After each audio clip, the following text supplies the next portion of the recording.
Olá você, tudo bem? Estamos iniciando mais uma edição do programa Direito em Foco, programa do Sindicato dos Advogados do Estado do Paraná, e mais uma edição pelo Super Canal 13.2, o Super Canal 13. Obrigado a você, amigo, amiga, que nos acompanha toda semana, e a partir de agora a gente vai trazer as informações do nosso sindicato e do mundo jurídico também. Doutor Vitor, mensagem do dia? Vamos lá, qual é? A previsão do tempo. O tempo está passando. Vamos repetir, é bem curta, mas fácil de entender, né? Previsão, atenção, previsão do tempo. O tempo está passando. Então não deixe passar o tempo sem fazer... Não desperdice o seu tempo, tá, gente? Posso emendar uma dessa? Claro. Que o professor de física dizia para nós no segundo grau, aliás, disse a frase marcou. Viva como se a vida durasse um só minuto, mas estude e trabalhe como se tivesse que viver eternamente. Opa! Então, o meio do caminho é esse, ou seja, tem uma atividade boa, relaxante, sabe? Dá uma brincadeirinha na hora certa e tal, mas não deixa de cumprir com a sua obrigação, estudando ou trabalhando. Cumpra com a sua obrigação, tá? Nem uma coisa, nem outra, né? Aos extremos, não. Não, mas o equilíbrio, sim. Vamos lá. No programa de hoje você vai ficar sabendo que a Claro, eu anunciei aqui, doutor, a Claro anuncia aqui. A Claro ainda não está patrocinando, não. Então, a Claro é responsabilizada por dívidas trabalhistas de empresa parceira. Vamos dar uma olhada nisso aí. Vamos sim. Ainda teremos a doutora Janaína Queradia com o programa Em Loco, né? O programa dentro do nosso programa, o Direito Imobiliário com a doutora Débora de Castro da Rocha, e ainda o Matheus Tal com a economia brasileira. E doutor Vitor, vai ter uma entrevista também no programa de hoje, Teremos né? uma entrevista, um colega nosso, doutor Lucas Felipe de Mello, vem falar sobre as relações de trabalho.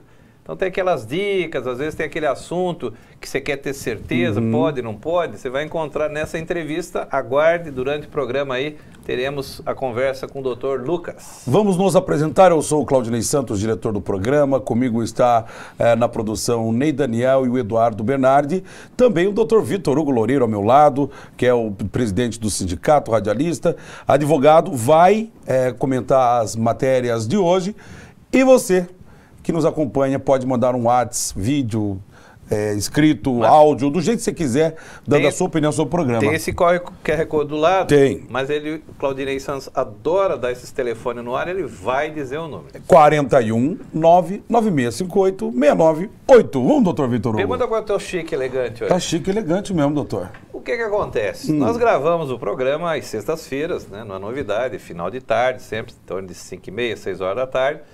E passado na quarta-feira, né? Sempre na quarta-feira seguinte, vai ao ar às 19 horas, né? Depois de editado e tal.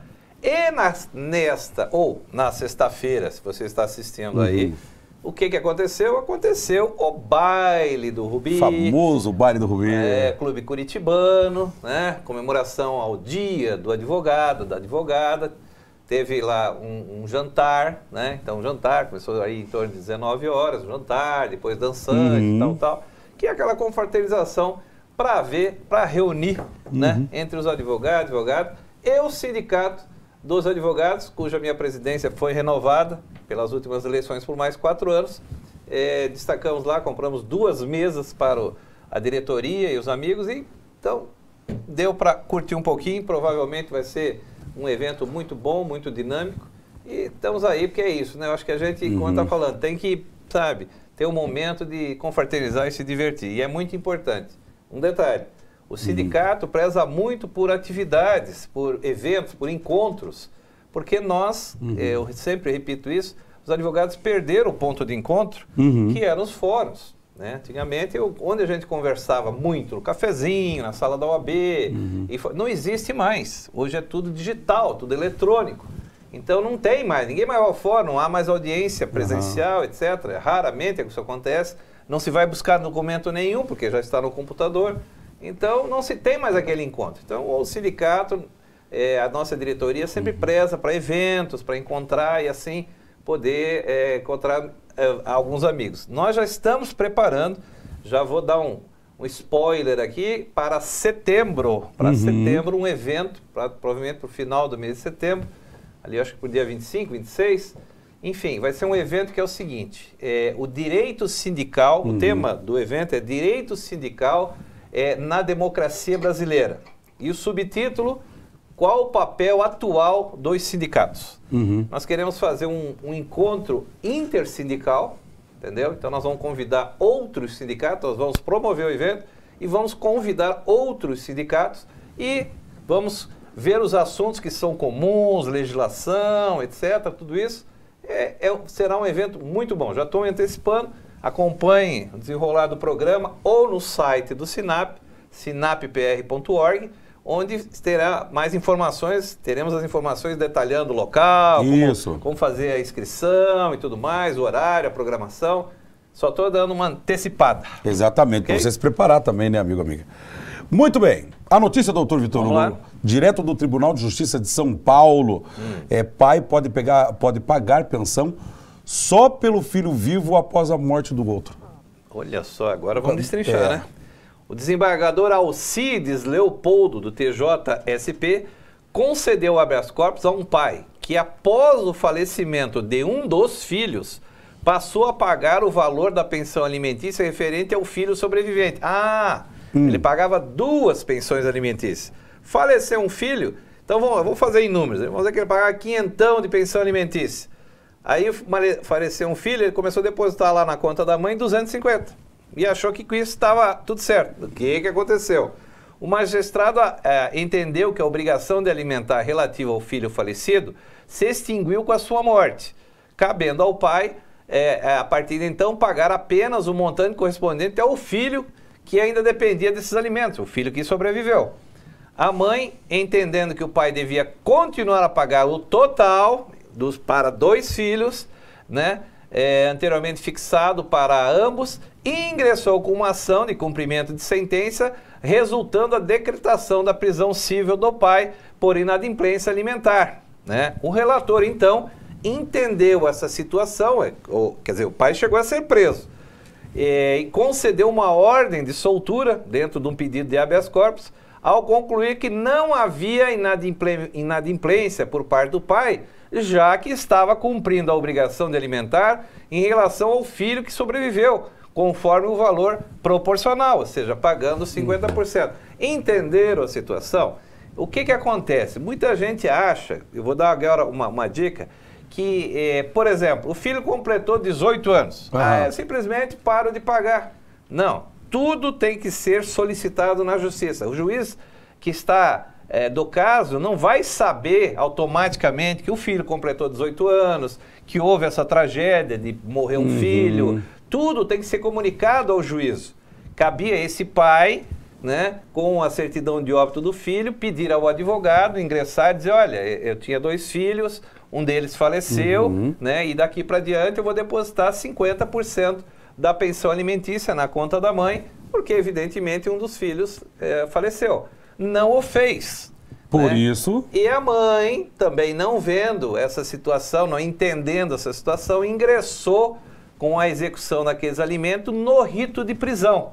O pai foi preso por inadimplência, foi recolhido e o advogado, na sua defesa, impetrou um habeas corpus com esta tese, de que falecido um filho, ele teria que pagar só realmente metade daquilo que foi acordado, e o desembargador assim entendeu e o pôs em liberdade, né?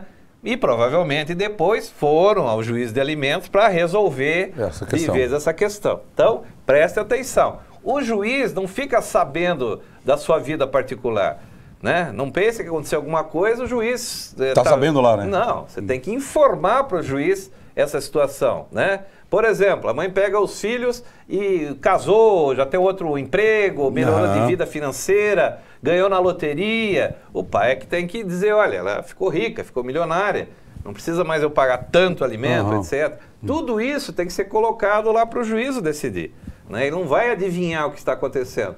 O senhor ficou desempregado e não consegue um emprego. Imediatamente você tem que comunicar ao juízo. Porque senão a pensão começa a vencer, se acumular, e a mãe provavelmente não vai perdoar essa situação e vai ingressar com essa ação de execução com o rito de prisão, né? Basta uma atrasada, antigamente eram 3, agora é uma só, bastou vencer uma, no dia seguinte é possível demandar essa ação de execução de pensão alimentícia, ok? Ok, doutor Vitor Hugo. Fazer o primeiro intervalo do programa? E já voltamos. Espera aí.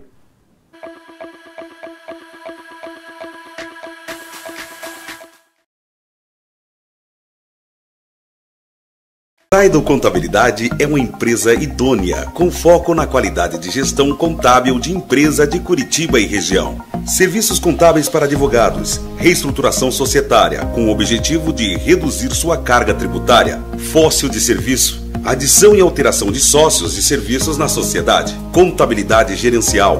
Auxiliamos seus gestores na tomada de decisão. Aplicativo Zaido Empresas, análise financeira na palma da mão.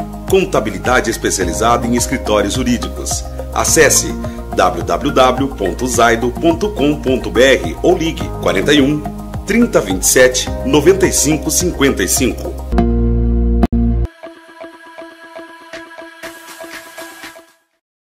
Olá, meu nome é Andréa Arruda Vaz, eu sou advogada, professora, sou doutora em Direitos Fundamentais e Democracia, mestre também em Direitos Fundamentais e Democracia, e estamos aqui para trabalhar um pouquinho no Direito em Foco, algumas reflexões importantes do direito constitucional a partir de uma perspectiva para o direito sindical.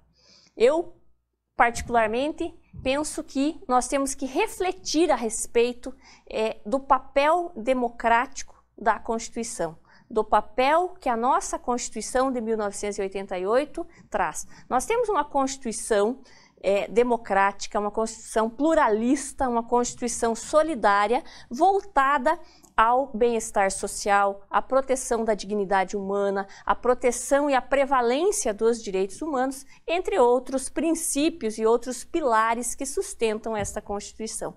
E quando nós falamos em direito sindical, em acesso ao direito sindical, em democratização do direito sindical, nós devemos refletir, principalmente no Brasil, a perspectiva do direito sindical a partir da democracia, a partir de uma perspectiva em que o trabalhador ele tenha acesso ao direito sindical de forma ampla, de forma irrestrita e de forma democrática. O nosso artigo 8º da Constituição, ele apresenta o direito à livre associação, à livre formatação, condução, criação, alteração e organização sindical.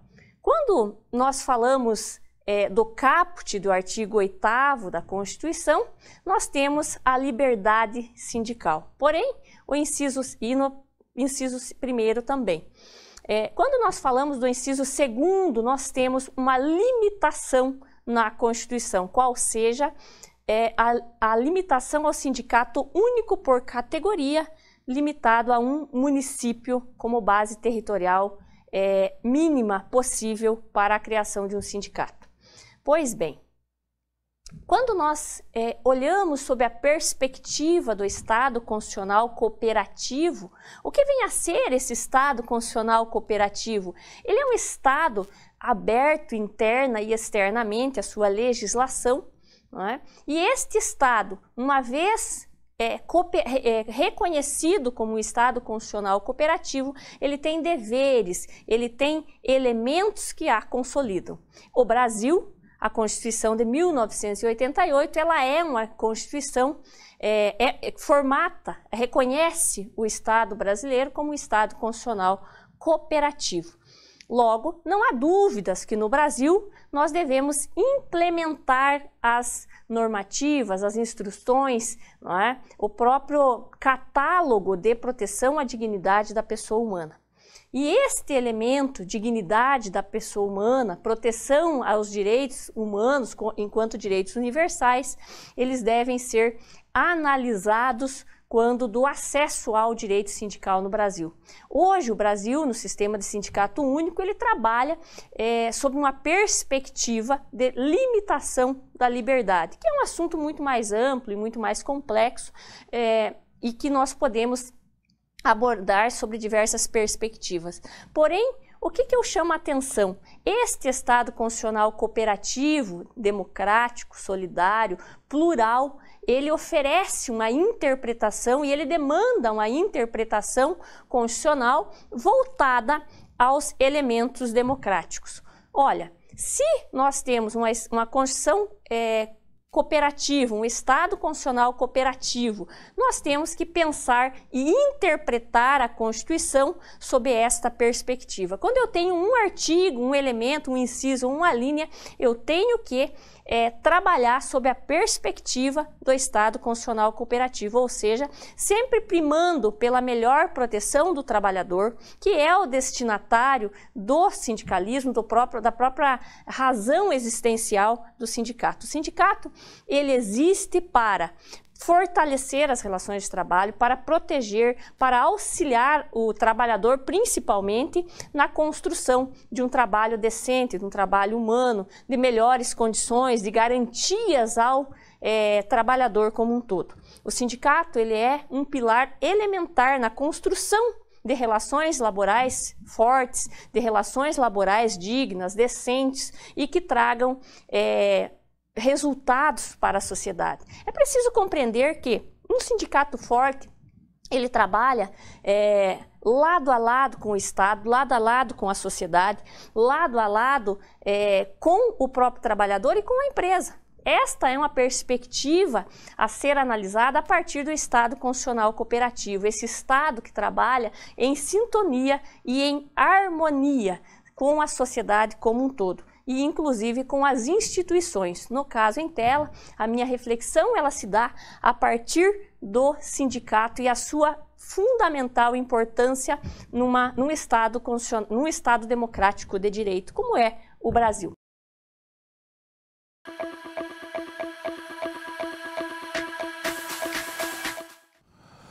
Voltamos com o nosso programa, o programa Direito em Foco, produzido pelo Sindicato dos Advogados do Estado do Paraná.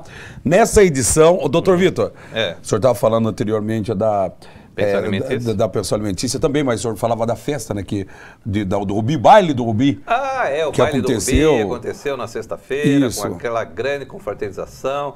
É uma maravilha, né? Também... Vocês assistiram na semana que passou, mas ainda haverá cenas essa semana da posse da nova diretoria, né, que ocorreu no dia 9, né, de agosto.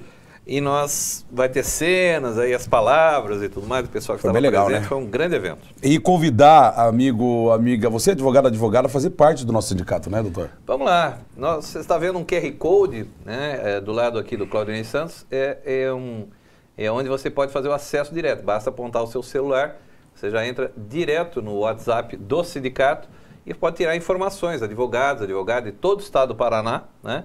Ou entrar no nosso site, sinappr.org.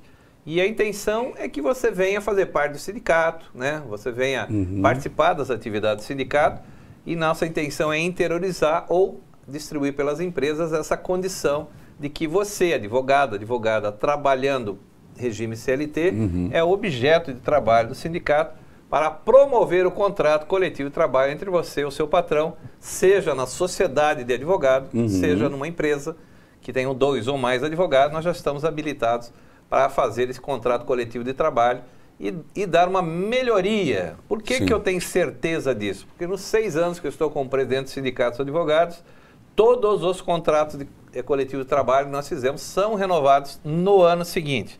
Isso demonstra a importância desse contrato, que satisfaz até o empregador e ao empregado. E não é difícil acontecer umas melhorias a cada ano, acima do que se propõe, uma melhoria de VT, de VR, plano de saúde, e aumentos reais aí. Então não é propaganda enganosa, não é fake news. Não é fake news. É verdade. Então, é um fato. Faça o seu contato conosco, doutor e a doutora, para tirar maiores informações. Maravilha, doutor Vitor Hugo. A notícia. Vamos lá. Direto do Tribunal de Justiça de São Paulo, que mantém penhora de valores abaixo de 40 salários mínimos. Pois é, há um impedimento legal para essa situação, mas vamos acompanhar a notícia agora. O TJ de São Paulo, Tribunal de Justiça de São Paulo, decidiu manter uma penhora de R$ 252 mil bloqueados em contas de empresa durante a ação de execução movida por um fundo de investimentos. Olha lá, a 40ª Câmara do Direito Privado entendeu que, apesar da legislação prever a impenhorabilidade de quantias até o limite de 40 salários mínimos, a empresa não conseguiu comprovar que os valores possuíam caráter de reserva financeira destinada à sua própria subsistência, justificando assim a manutenção desta penhora.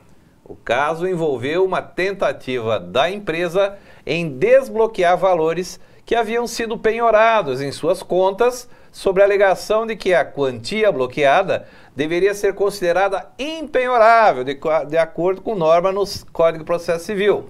No entanto, a decisão do relator do agravo de instrumento deixou claro que a simples existência de valores até abaixo de 40 salários mínimos em uma conta bancária não assegura automaticamente a sua impenhorabilidade. O tribunal destacou que é necessário que o devedor comprove a natureza desses valores como uma reserva destinada à subsistência ou à emergência.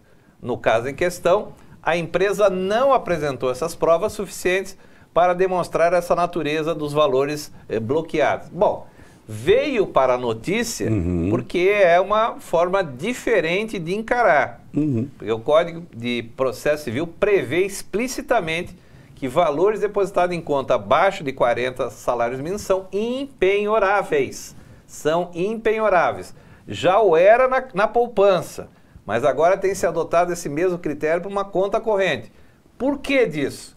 Para prevenir, né, a subsistência mínima do devedor, né? Então as legislações brasileiras foram modificando, a exemplo do imóvel, que é bem de família, que ele é impenhorável para dívidas comuns, tá? É uma proteção da entidade familiar, né? O bem de família, ele só responde por 5 tipos de dívida. Dívida de empregado, trabalhador doméstico, dívida de pensão alimentar, dívida de imposto, IPTU, dívida condominial e dívida do próprio imóvel, como é um financiamento e tal. Só nessas 5 possibilidades é que o imóvel é penhorado bem de família. O resto, qualquer outra dívida, banco, cheque especial, crediário, seja o que for, não, é bloqueado. Dívida comum, não, o bem de família não responde. E também foi introduzido essa questão da conta, onde havia um limite, porque de repente o cidadão tem uma dívida qualquer e zera a conta dele, como é que ele faz? E aí? Água, luz, telefone, mercado e tudo mais. Então, tem essa proteção ao devedor, não é? Mas aqui foi aberta uma exceção, né? Quem quiser saber mais o complemento dessa notícia, porque nós estamos trazendo o extrato da notícia.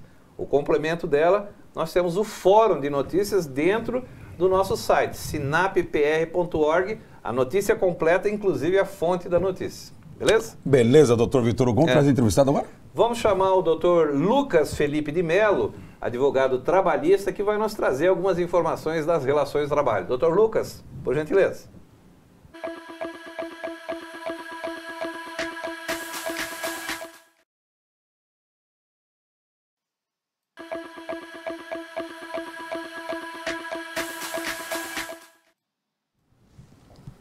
Olá pessoal, esse é o programa Direito em Foco, produzido pelo Sindicato dos Advogados do Estado do Paraná, aqui no canal 13.2. Nosso programa vai ao ar às quartas-feiras, a partir das 19 horas. Para Curitiba, 20 cidades em volta da região metropolitana, também para os Campos Gerais, Ponta Grossa, cidades em volta de Ponta Grossa. Então estamos aí para as entrevistas. E hoje estão recebendo um colega aqui, né?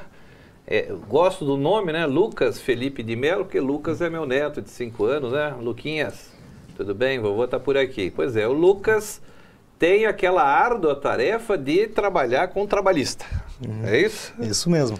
É essa a tua área, não é? Exatamente. Trabalhista pró-empregado. Pró-empregado. Resolver os problemas do empregado, né?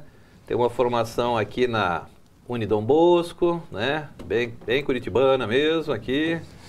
Já desde 2019, né? Tá atuando aí nessa área trabalhista pró-empregado. Muito bem.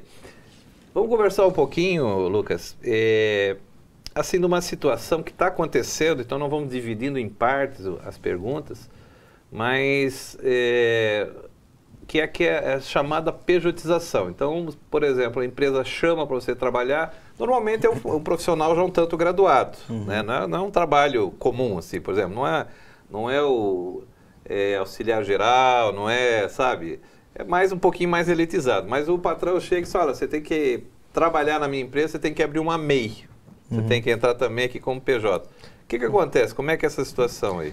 Certo, Vitor. Em primeiro lugar, quero agradecer muito a participação aqui no programa. Está sendo um dia muito especial para mim, de crescimento profissional, estar aqui com o doutor. E essa é uma excelente pergunta que está em voga hoje em dia, no meio trabalhista, que é a pejotização precária. É um nome difícil, um nome estranho muitos vezes para o trabalhador humilde. Tá? Mas só uma explicação, doutor. Pejotização veio de PJ, pessoa jurídica, né? Virou um verbo, né? Pejotização, né? Eu vou pejotizar, a pejotização, que é o substantivo, né?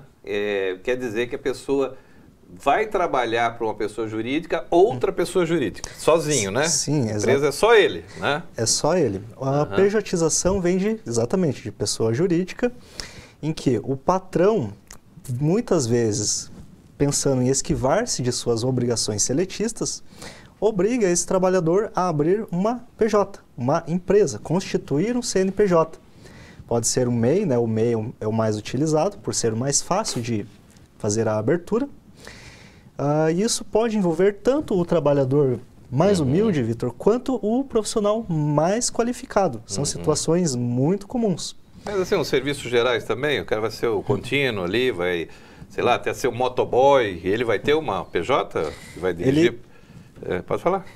Ele pode abrir o MEI, qualquer pessoa pode abrir o MEI, é muito simples, mas muitas empresas se utilizam desta ferramenta de forma indevida para esquivar-se de pagar todos os direitos trabalhistas desse empregado. Muito bem. Como, por exemplo, INSS, FGTS e as verbas rescisórias, férias, aviso prévio. Então, todas as verbas inerentes à relação de trabalho para pessoas jurídicas não tem. Não tem. Um pagamento único, né? Ele, notadamente, se é empresa, ele vai ter que emitir uma nota fiscal para justificar aquele pagamento e fazer a sua contabilidade, não é? Terá que emitir a nota, mas isso é uma forma muito perigosa de se trabalhar. Porque a legislação trabalhista, né, a justiça trabalhista, melhor dizendo, considera a chamada primazia da realidade sobre a forma. Tá, vamos lá. Vamos explicar. O pessoal está atento aí. É um nome difícil. E o trabalhador pode ter um pouco de dificuldade, mas é bem tranquilo. O que o juiz do direito do trabalho considera caso esse trabalhador leve essa demanda até o judiciário? O juiz considera a realidade dos fatos e não a forma. Então, em que pese essas pessoas façam um contrato por escrito, se o juiz do trabalho verificar que essa empresa estava utilizando dessas ferramentas para deixar de pagar todos os direitos trabalhistas do empregado, ele vai anular esse contrato entre particulares, vai desconsiderar essa pessoa jurídica, esse MEI, e vai obrigar a empresa a assinar a carteira de trabalho e cumprir com todos os deveres previstos na CLT. Muito bem, doutor. Vamos passar para quem está nos assistindo aqui uma situação que bem qualifica, identifica o que caracteriza, quais são os elementos que caracterizam uma relação de trabalho, doutor. Se não me engano, é o artigo 4º, né, da CLT. Isso. Então, existem alguns requisitos em que o trabalhador precisa demonstrar para caracterizar o vínculo de emprego. Vamos lá. Um deles é a subordinação. O que é a subordinação? Precisa receber ordens diretas do patrão. O patrão diz, olha, hoje você vai fazer isso, isso e aquilo. Então, ele recebe ordens diretas. Muito bem. Pessoalidade. Tem que ser o próprio empregado quem executa o serviço. Ele não pode se fazer substituir por outra pessoa. Exatamente. Não eventualidade. Tem que ter uma constância na prestação desse serviço. Não pode ser um serviço que ele fez, hoje ele fez 2 dias, semana que vem ele fez mais um dia só, depois o patrão, o patrão chamou só no outro mês. Então isso não é habitual. Para ser considerado tem que ser habitual. Outro requisito é a onerosidade. Precisa receber um pagamento para isso. Mas como assim a pessoa trabalha e não recebe? Um exemplo que eu gosto de dar é dos obreiros, dos diáconos da igreja. Veja, ele está todo domingo no culto ou na missa, ali fazendo um serviço, ele tem horário para cumprir aquilo, às vezes ele recebe ordens do clérigo, né, do pastor, do padre, mas ele faz aquilo de forma voluntária. Então é um serviço, mas que não é oneroso. Muito então bem. O empregado demonstrando que ele cumpria todos esses requisitos, a justiça acaba por reconhecer o vínculo de emprego. Muito bem, aí desvincula da questão de pejotização de pessoa jurídica, aquele contrato de pessoa jurídica para pessoa jurídica não é considerado e, né, preenchendo esses requisitos, né, cumprimento de jornada, subordinação, onerosidade, ou seja, que recebe pelas tarefas realizadas e tudo mais, passa a caracterizar, então, o vínculo de trabalho. Exatamente. Quer dizer, toda aquela economia que se tentou fazer não vai dar certo, não, né? Então há um risco muito grande de condenação e vai pagar essas um verbas, valor muito mais alto. Então, tem empresas que, sabe, tentam, né, mas não conseguem, né, burlar a lei. Quer dizer, ela fica esperando acontecer o pior, né, que seja, vai acontecer uma reclamatória porque não cumpriu, né, com os requisitos legais. Não é isso? Exatamente. E nesse ponto cabe a cada trabalhador procurar se informar com o advogado de sua confiança, junto ao sindicato de sua categoria, justamente para não incorrer nessas situações e, caso acredite, né, que esteja sendo lesado de alguma forma, buscar o profissional para lhe aconselhar, né? Ou um advogado de confiança ou o seu sindicato. Vamos falar agora um pouquinho sobre a questão de saúde, né? Então nós temos aí, a pessoa está com alguma enfermidade e tudo mais, e chamam na linguagem popular, está lá encostado, né? Ou sob atestado e tal. E o patrão pode demitir a pessoa que está com esse atestado médico? Então, depende, tá? Existem algumas diferenças para cada tipo de afastamento médico. O encostado, né, dito assim na linguagem mais popular, é a pessoa que está recebendo algum benefício do INSS. Continuando empregado. Continua empregado. Esse benefício, ele pode vir de um acidente ou de uma doença. Esse acidente, ele pode ser um acidente de trabalho, ou uma doença do trabalho, ou um acidente ou uma doença não relacionada ao trabalho. Muito bem. Então, ele vai ter um período de atestado, e se ele for afastado por mais de 15 dias, ele terá que passar pelo INSS para receber suas verbas. Ok. Os primeiros 15 dias de trabalho, de afastamento, melhor dizendo, são arcados pela empresa. Os demais, pelo INSS.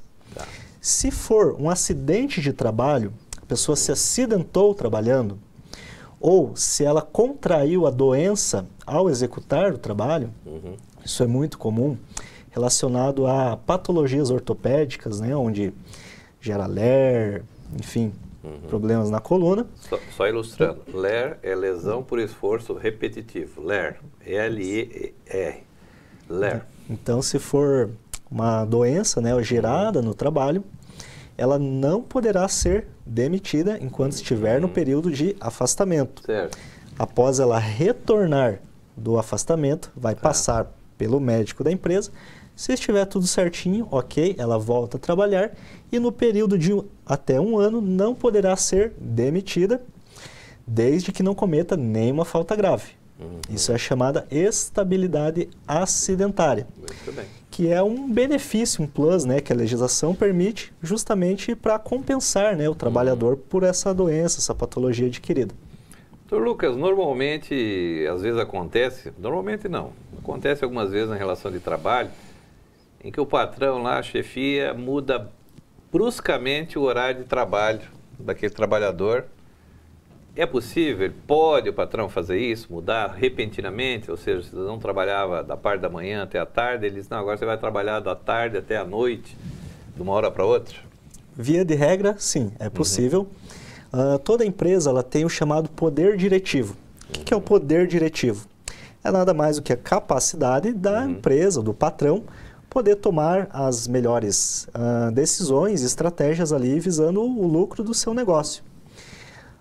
É errado quando o patrão utiliza-se disso de forma abusiva, de uma forma que acabe por prejudicar o empregado ou que ele se utilize desse poder diretivo de uma forma abusatória e até pode caracterizar eventual assédio, assédio de ordem moral, quando o patrão faz isso muitas vezes, de forma proposital, sem necessidade de alterar horário, apenas para causar um desconforto ali na rotina do empregado e até mesmo como uma forma de coagir o empregado a sair daquela empresa, pedir demissão e assim acabar abrindo mão de uma série de verbas. Doutor Lucas, uma outra situação que pode acontecer durante a relação de trabalho, contratual de trabalho, que é a mudança da empresa de local. Um local que era perto de onde o trabalhador morava, o deslocamento fácil, e a empresa muda para um lugar completamente diferente, longe, fica quase que inviável, ou mesmo muda da cidade, da região metropolitana, sai de Curitiba, vai para uma das cidades aqui em volta de Curitiba. E diz uma coisa, o empregado pode recusar essa mudança de endereço? Isso vai prejudicar na relação de trabalho? Não, não pode, Vitor. Da mesma forma que a empresa tem o chamado poder diretivo para alterar os horários, é aplicado à empresa também o seu direito de mudar a sua sede conforme melhor se adequar ali em suas atividades. E se a empresa mudar de endereço, o empregado, consequentemente, terá que ir até o novo endereço. Muito bem. E nos finalmente, finalizando um contrato de trabalho, doutor Lucas, que você entra aí com uma questão trabalhista para discutir, mas a empresa chama por uma proposta de acordo. É vantajoso fazer esse acordo no processo trabalhista? Como é que funciona? Então, o acordo trabalhista é uma questão que eu gosto bastante de trabalhar com os colegas, com os meus clientes, até com familiares muitas vezes, que o trabalhador, o reclamante trabalhista, ele tem algo muito antigo já em mente, no sentido dele acreditar que o advogado fazer um acordo é algo até errado e ilícito. Muitos colegas passam por essa dificuldade de explicar para o cliente que em muitos casos é mais vantajoso aceitar receber um valor um pouco menor para receber antes as suas verbas indenizatórias. Isso, doutor Vitor, é por conta muitas vezes da demora e da burocracia da Justiça do Trabalho no Brasil. Então, em muitos casos, no processo, compensa ele conceder um pequeno desconto para a empresa ou até mesmo um parcelamento das suas verbas para já colocar o seu dinheirinho no bolso e pagar as suas coisas. E resolve aquela questão. E resolve aquela questão. Tem outro ponto positivo também, que é aplicável nessas situações de acordo, quando é uma empresa pequena, em tempos de crise, de instabilidade financeira, nós sabemos que muitas empresas podem não aguentar, não suportar as condenações trabalhistas. Então, quando é uma empresa que já está em dificuldades, compensa muito o trabalhador fazer o acordo e assim já receber as suas verbas, ainda que em um valor menor ou ainda que parcelado. Ok. Doutor Lucas, agradeço muito a sua presença, estamos à disposição, é um programa Direito em Foco, para realmente esclarecer as pessoas, nos acompanham vários advogados, acadêmicos de direito, o pessoal leigo também, então a gente sempre tem uma colocação que as pessoas possam entender e gostar e ver aquilo que pode aproveitar de cada entrevista, tá bom? Exatamente. Muito obrigado pela sua presença. Agradeço. Volte sempre. Esse é o programa Direito em Foco, produzido pelo Sindicato dos Advogados do Estado do Paraná. Vamos para um pequeno intervalo e já voltamos.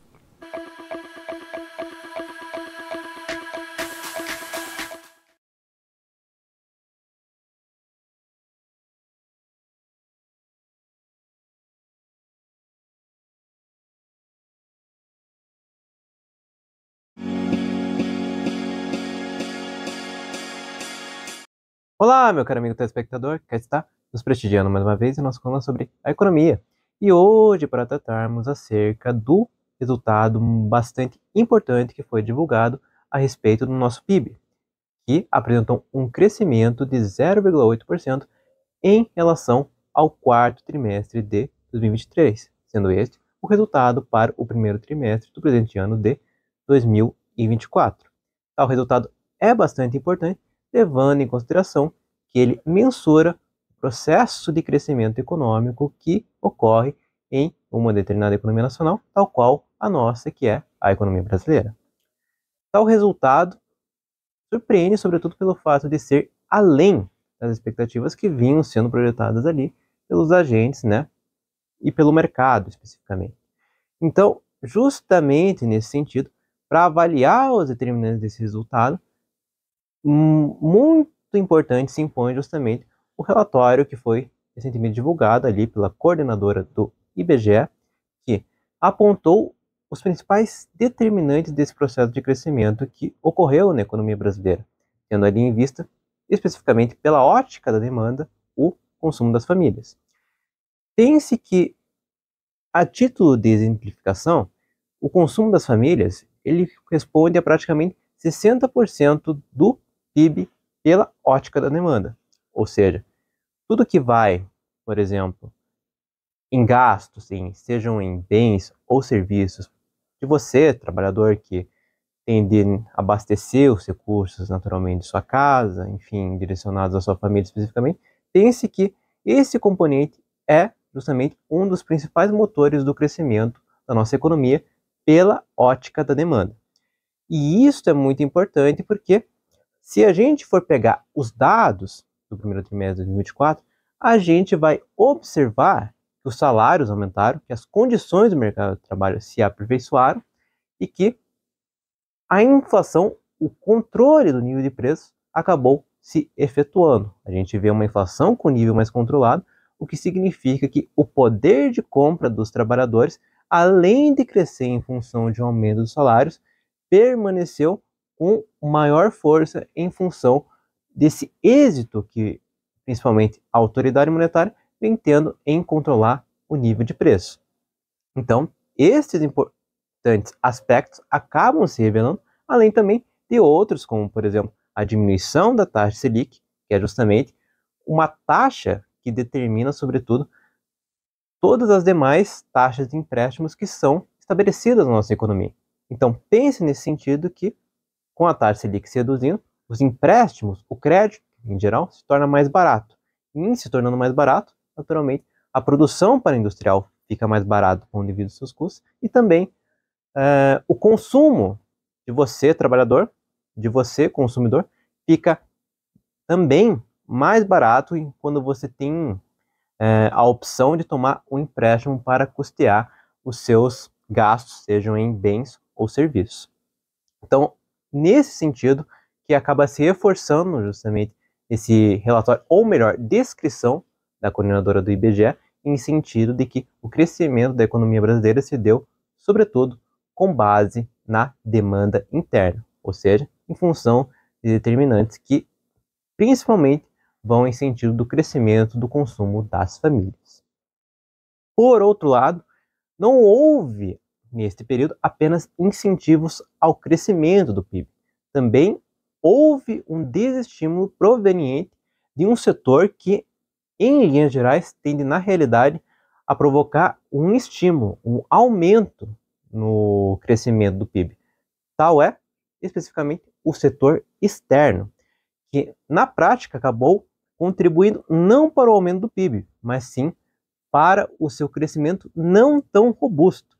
Isto porque, se a gente pegar os dados de exportações e importações, nós veremos que as importações, que são as produções externas, cresceram 6,5%, enquanto as exportações das nossas produções nacionais cresceu apenas 0,2%. O que isso significa em linhas gerais?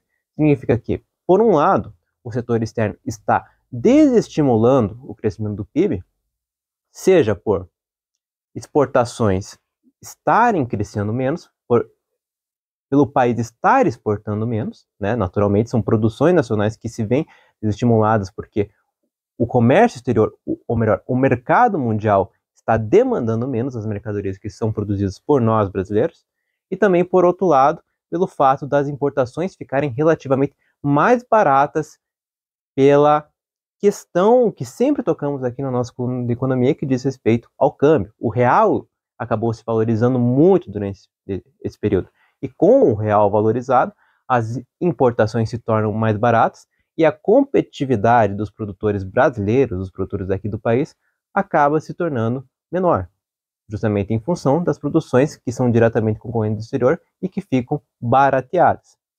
E, paralelamente, tendo em vista justamente aquele aspecto que disse a respeito das exportações, essas acabam ficando desestimuladas porque o câmbio mais valorizado acaba tornando as exportações brasileiras mais caras. Em se tornando mais caras, naturalmente, haverá menos demanda no exterior para essas produções. Então, nós temos aí um conjunto de fatores que pode nos ajudar a trazer uma perspectiva a respeito da tendência de crescimento para o próximo trimestre e também para os demais.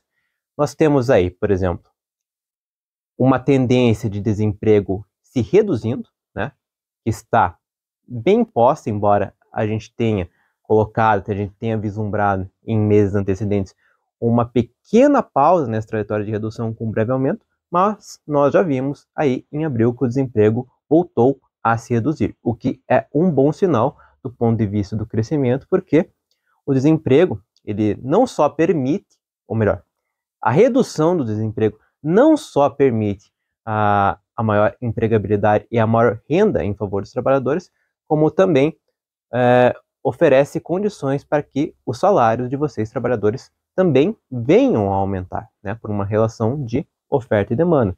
Naturalmente, quanto maior a demanda por trabalho, maior será a renda e o poder de barganha que os trabalhadores possuem para negociar melhores salários e melhores condições de empregabilidade.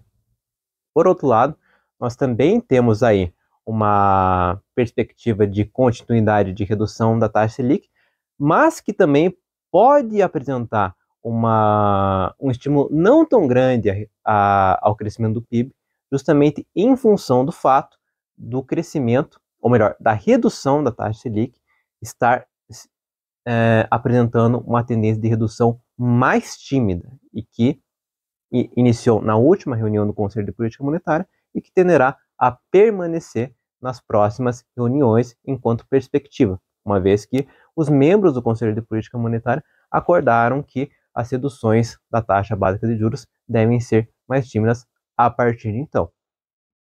Por outro lado, nós temos um aspecto que pode reforçar uma perspectiva, um crescimento mais acelerado, porque o real agora está apresentando uma tendência de desvalorização bastante acentuada. E com uma desvalorização bem acentuada, naturalmente, há um movimento inverso àquilo que eu pontuei aqui no comentário.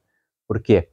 As exportações das nossas produções vão ser estimuladas, né? E isso constitui um importante estímulo ao crescimento.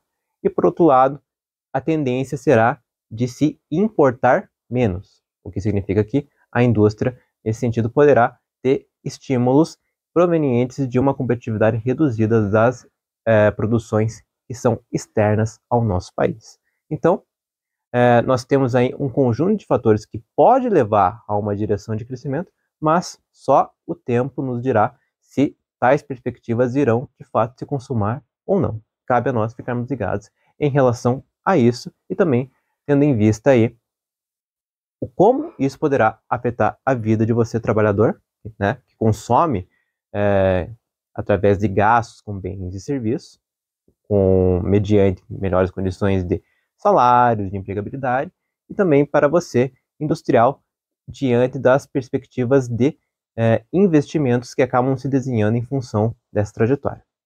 Tendo tudo isso em vista, eu me despeço de ti, meu caro amigo telespectador, esperando ter transmitido informações relevantes sobre economia e te aguardo até a próxima semana. Muito obrigado!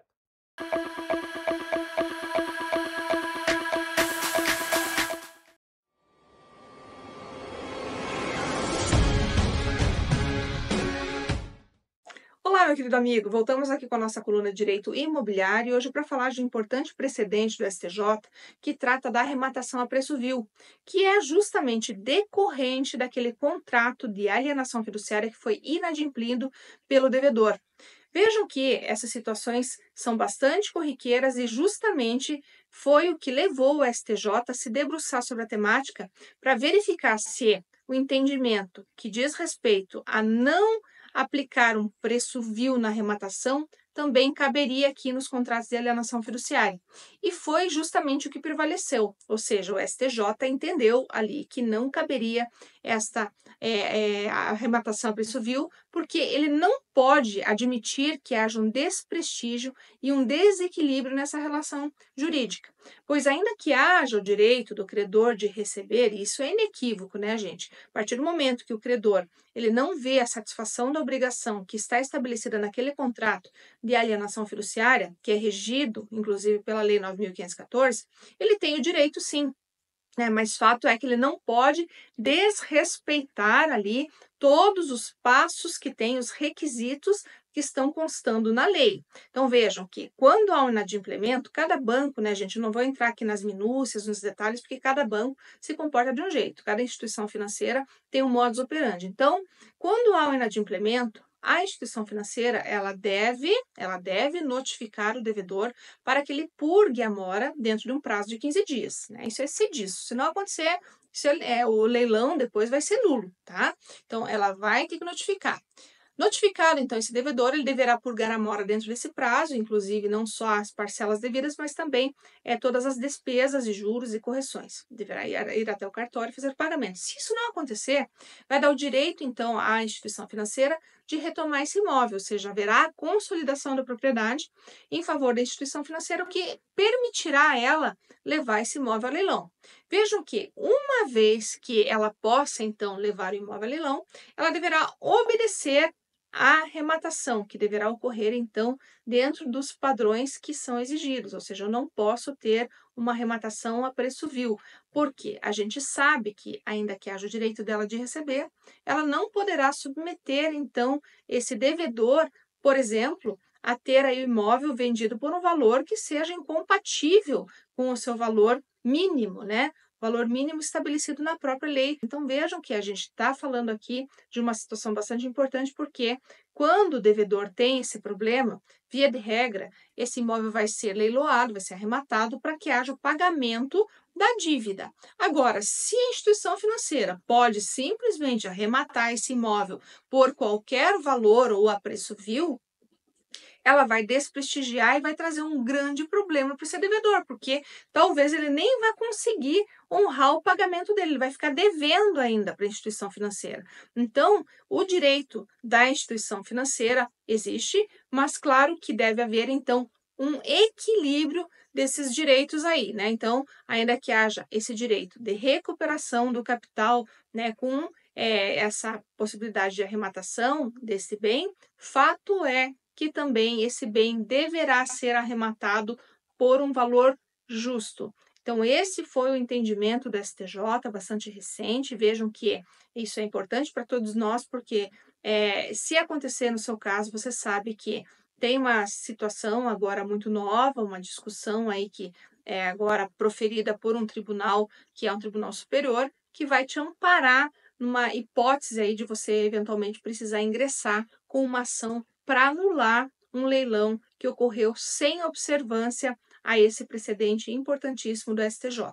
Tá certo, pessoal? Então, sendo isso que eu tinha hoje para tratar com vocês aqui, me despeço na certeza de que pude aproximá-lo cada vez mais do seu direito na área imobiliária. Um grande abraço e até a próxima!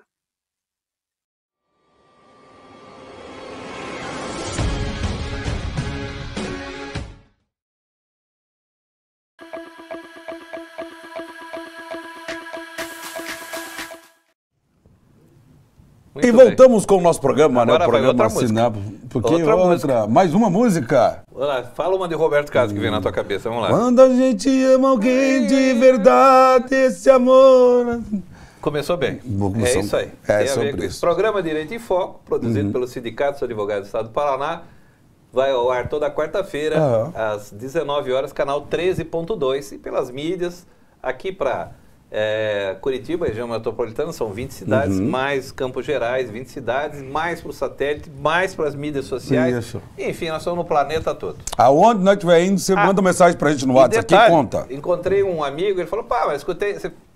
Para mim, você tinha dito que o programa era quarta-feira, era sexta-feira à tarde, eu liguei a televisão, lá estava passando o seu programa, é que entra no rotativo aqui. Isso, então pode ser que... Então, é que não tem um data, horário determinado, mas assim, todo dia passa o programa em um horário diferente, né? Uma quarta-feira a gente sabe. Quarta-feira, 19 horas, com certeza. Exatamente, Popó. Vamos lá. Notícia, direto do Tribunal de Justiça de São Paulo. Está trabalhando aí, doutor Vitor? Estão trabalhando. E dessa vez, notícia polêmica, o Tribunal de Justiça de São Paulo recusou um recurso do cantor Roberto Carlos contra o Tiririca. Como é que é essa história, doutor? Vamos lá. O TJ, Tribunal de Justiça de São Paulo, rejeitou um recurso do cantor Roberto Carlos, 83 anos, um abraço ao rei, o rei merece todo o sucesso que tem, para proibir que o deputado federal Tiririca, que tem 59 aninhos, de realizar as paródias utilizando sua imagem e canções em campanhas políticas ou publicitárias. O bicho pegou. A 8ª Câmara do Direito Privado manteve a sentença do juízo de primeiro grau, que entendeu que o cantor não comprovou que a paródia abalou a sua imagem e reputação. Reis, não abala nunca. Roberto Carlos ajuizou essa ação em 2022, após o humorista publicar um vídeo, o Tiririca, né? Publicou um vídeo em que aparece imitando o cantor em uma paródia da música O Portão, né? Na publicidade, que fez parte da campanha política de reeleição do Tiririca, o deputado federal humorista canta: "Eu voltei de novo para votar, Tiririca, Brasil é o seu lugar." Brasília, deputado federal, né? Em seguida, ele ameaça jogar um microfone em uma fã, fazendo referência à apresentação do rei, né? Em que Roberto Carlos se irritou com uma pessoa na plateia. Também tem direito também, né? Gente, o cara é o rei, né? O músico pediu na justiça que o humorista fosse proibido de utilizar sua imagem em paródias em campanhas políticas. Além da proibição, Roberto Carlos também solicitou que a justiça condenasse uma indenização de R$50 mil por danos morais. Vale lembrar que em 2019 trouxemos ao programa que o Tiririca chegou a ser condenado em indenizar a gravadora EMI por direitos autorais pela paródia que fez da mesma música O Portão, do Roberto Carlos, mas depois a decisão foi revertida no STJ, Superior Tribunal de Justiça. De acordo com a decisão da Corte, as paródias não esbarram em leis de direitos autorais. Desculpa, rei. Rei, perdoa. Desculpa. Tá bom. Você tá rico que chega, tá famoso que chega. Fica descansado, não se mete nessas polêmicas. Acho que pra quê, né? O que o Tiririca vai afetar a sua imagem, seu dinheiro? Pedir o que é R$50 mil? Roberto Carlos? Quando você tem de moeda no bolso, é isso mesmo. É isso aí, você tem no bolso direito. Nada. Ô rei, fica tranquilo. Você tá bem, 83 anos, tá jovem, namorando com uma menina de 27 anos. Né? Jovem também. Uma maravilha, né? Quer dizer, tá tudo bem, tudo tranquilo, né? Vamos em frente. Vamos em frente, porque atrás é gente. Opa, já terminamos? É o epílogo? É o último? É o epílogo. Ô, gente, boa semana pra vocês, felicidades. Né? Obrigado por acompanhar o nosso programa. Obrigado, o QR Code aqui do lado do Claudinei Santos é justamente para você mandar sua mensagem, manda o seu salve, da onde você está assistindo o nosso programa, comentários, crítica. Opa! Aceitamos as críticas também. Tá bom, gente? Boa semana, felicidades. Até mais, tchau, tchau.